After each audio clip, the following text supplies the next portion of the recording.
علیکم ورحمۃ اللہ وبرکاتہ۔ نحمده ونصلي على رسوله الكريم أما بعد فأعوذ بالله من الشيطان الرجيم بسم الله الرحمن الرحيم۔ محترم بزرگان معزز سامعین، میرے دینی بھائیوں اور دوستوں، آج میں بحث کے عنوان پر تقریر کرنا چاہتی ہوں۔ امید ہے کہ آپ حضرات میری ہمت افزائی فرمائیں گے۔ محترم حضرات، جو شخص کسی عورت سے اس لیے شادی کرے گا اسے عزت کا مرتبہ مل جائے تو اللہ تعالیٰ اسے ذلت و رسوائی کے سوا کچھ نہیں دیں گے، اور جو شخص کسی عورت سے اس لیے شادی کرے گا اسے بہت سارا مال و دولت مل جائے تو اللہ تعالیٰ اسے فخر و فخر تندرستی کے سوا کچھ نہیں دیں گے، اور جو شخص کسی عورت سے اس لیے شادی کرے گا کہ اس کی نظر نہ بہکے، وہ ہمیشہ پاک دامن رہے، اسے رحمت الہی حاصل ہو جائے تو اللہ تعالیٰ اسے ہر اعتبار سے خیر و برکت عطا فرمائیں گے۔ حاضرین اکرام، اس بات سے واضح ہو گیا کہ جہیز کی لالچ میں نکاح کرنا جہیز کا مسئلہ مسلم معاشرہ کا ناسور ہے، ایک زخم ہے جو راستے راستے لاعلاج ناسور بنتا جا رہا ہے۔ اسی جہیز کی بنا پر غریب والدین قرض کے بوجھ میں دبے جا رہے ہیں، اسی جہیز کی بنا پر اموات کا فسادات میں اضافہ ہو رہا ہے، اسی جہیز کی بنا پر معصوم و شہزادیوں کے ہاتھ مہندی رکھائے جانے سے محروم ہے، اسی جہیز نے لوگوں کو خون کے آنسو بہانے پہ مجبور کر دیا۔ اے جہیز کے بھکاریوں، تمہاری غیرت کہاں کھو گئی ہے؟ کیا تمہاری غیرت کے لالے پڑ گئے؟ کیا تمہارے اندر نرمی و رحم کا مادہ ختم ہو گیا؟ مجھے بتاؤ، کیا تمہارے دل پتھر سے زیادہ سخت ہو چکے ہیں؟ ارے ذرا غور بھی تو کرو، عورت اللہ کی وہ نعمت عظمی جس کا مقام قرآن نے وَقَرْنَ فِي بُيُوتِكُنَّ وَلَا تَبَرَّجْنَ جَاهِلِيَّةِ الْأُولَىٰ۔ کہا آج وہی عورت دفتر، دکانوں، ہوٹلوں، شاپنگ سینٹروں میں غیر محرم مردوں کے سامنے دو چار ہو رہی ہے۔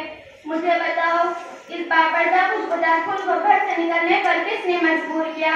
تم یہ کہنے پر مجبور ہو جاؤ کہ غریب والدین اپنی وسعت کے مقدر اس معصوم کے ہاتھ رکھ نہیں سکتے، لہذا یہ خود اپنے لیے سامان جہیز کا فراہم کر رہی ہے۔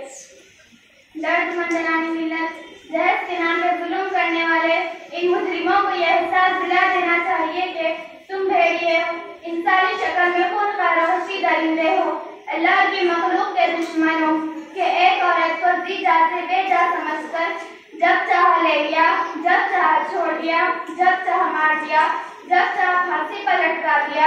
ارے حقیقت اور تحقیق اس وقت معلوم ہوگی جب یہ معاملہ تمہاری بہنوں اور بیٹیوں کے ساتھ ہوگا۔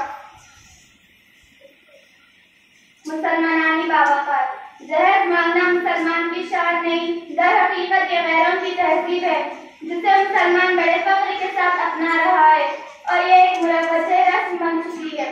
حقیقت سے اس رسم کا کوئی تعلق نہیں، مگر یہ بات جہیز مانگنے والوں کی آنکھوں سے اوجھل ہو جاتی ہے۔ اسی جہیز کی بنا پر جتنے بہنوں کو مارا پیٹا جا رہا ہے، ان کی زندگیوں کو جلا کر خاک کیا جا رہا ہے، ان کے ارمانوں کا گلا گھونٹ دیا جا رہا ہے۔ معزز سامعین، آج میں آپ کو فانی بدایونی کا واقعہ سنانا چاہتی ہوں۔ انہوں نے اپنی پیاری بیٹی کو بے پناہ جہیز دیا تھا، یہاں تک کہ اپنا گھر بھی سامان جہیز میں دے دیا۔ پھر کچھ ہی ایام بعد فانی بدایونی کو یہ اطلاع ملتی ہے کہ جہیز کی کمی کی وجہ سے ان کی بیٹی کو قتل کر ڈالا۔ بوڑھا باپ فانی بدایونی اپنے لڑکھڑاتے پاؤں لے کر بیٹی کے جنازے کے پاس پھیل کر کثرتی علم اور غموں کے جذبات سے مغلوب ہو کر بے ساختہ یہ شعر پڑھتا ہے۔ اب آیا یاد اے آرام جا اس نامرادی میں، اب آیا یاد اے آرام جا اس نامرادی میں، کہ کفن دینا بھولے تھے اپنی بیٹی کو سامان شادی میں۔ حاضرین گرامی، آج جہیز مانگنے والے اور بھیک مانگنے والے میں کچھ فرق نظر نہیں آ رہا ہے۔ دلہا یا دولہے کے گھر والے بھکاری کی طرح سوال کرتے اور انٹرنیشنل فقیر بن کر فریج، فون، دیگر اشیاء خیرات میں مانگتے اور اسی خیرات کو لے کر اپنے دوست احباب میں دکھاتے ہوئے ذرا بھی شرم محسوس نہیں کرتے، گویا اپنی زبانی حال سے کہتے ہیں یہ لڑکی والوں کی جانب سے دی ہوئی خیرات ہے جنہوں نے بے پناہ قرض لے کر ہمارے گھر پر رونق بخشی ہے۔ اے نوجوانوں، تمہیں بھی کیا ہو گیا ہے؟ تم اپنی کمائی سے فریج، فون، دیگر اشیاء خریدتے ہو اور جہیز کے نام پر لڑکی والوں سے بھیک مانگتے ہو۔ خدا نہ کمزوروں پر ظلم نہ کرو ورنہ تمہیں بھی اپنے کیے کی سزا بھگتنا پڑے گا. لہذا نکاح کو آسان بناؤ, غیر ضروری رسم و رواج سے اجتناب کرو. اللہ سے دعا ہے کہ اللہ ہم سب کو شریعت اسلامی مطالعہ کے مطابق نکاح کرنے اور کرانے کی توفیق عطا فرمائے. السلام علیکم و رحمۃ اللہ وبرکاتہ.